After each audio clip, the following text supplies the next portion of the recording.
Now, turn to Section 4. Section 4. You will hear a conversation about technology. First, you have some time to look at questions 31 to 40.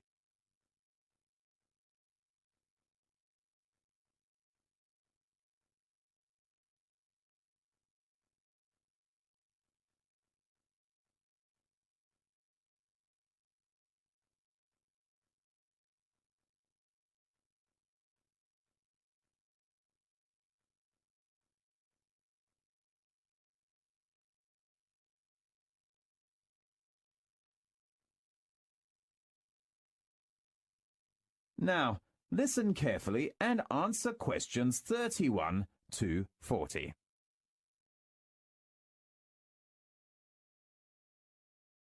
Welcome to the Magic Earth. I'm Christine. Today we have invited a geographer, Andrew Fleming, the leader from the British Antarctic Survey, to give us an introduction about using satellite to map Antarctic sea ice. Welcome, Andrew Fleming. Thank you, Christine. Well, as you know, cruising in the Southern Ocean isn't always plain sailing. But as it is becoming important to find better ways of navigating safely and avoiding future collisions, because of the increasing visitorships, the Antarctic Polar View project is using satellites to map the sea ice to help ships find the best way in the vast white continent. There are very large lumps of heavy ice in the water which might look beautiful and white with penguins dancing on top of it, but I believe you do not want to hit it very fast with a ship. Otherwise your ship will be damaged, and therefore navigating through it is an important problem, not only in terms of the safety of the ship, but in terms of the speed of the ship and the efficiency of the ship. So you could have another choice, for example. Take a quicker and cheaper route rather than spending an excessive amount of time going through an area of very thick ice. The quickest way to travel is to clear water channels, but it is a difficult task to find these routes. The area we're dealing with is absolutely enormous. The only way of monitoring that area of ocean effectively is by using satellites. Therefore, we use a satellite named the NVSAT, which is a satellite that collects information and picks up differences in ocean surface roughness, and that helps us to see the difference between open water and the sea ice. Radar allows the Antarctic team to see straight through the clouds down to the surface of the sea. With detailed images, it's even possible to see cracks in the surface, which can lead to dangerous ice falls. Wherever possible, we would use helicopters quite a lot and put them up in the air to map the ice and look for where we might find what we call leads, which are large areas of clear water that the ship might be able to move through. But it is certainly a much more difficult and time-consuming operation.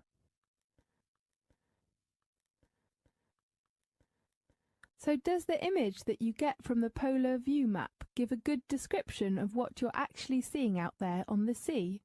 Yes, it does.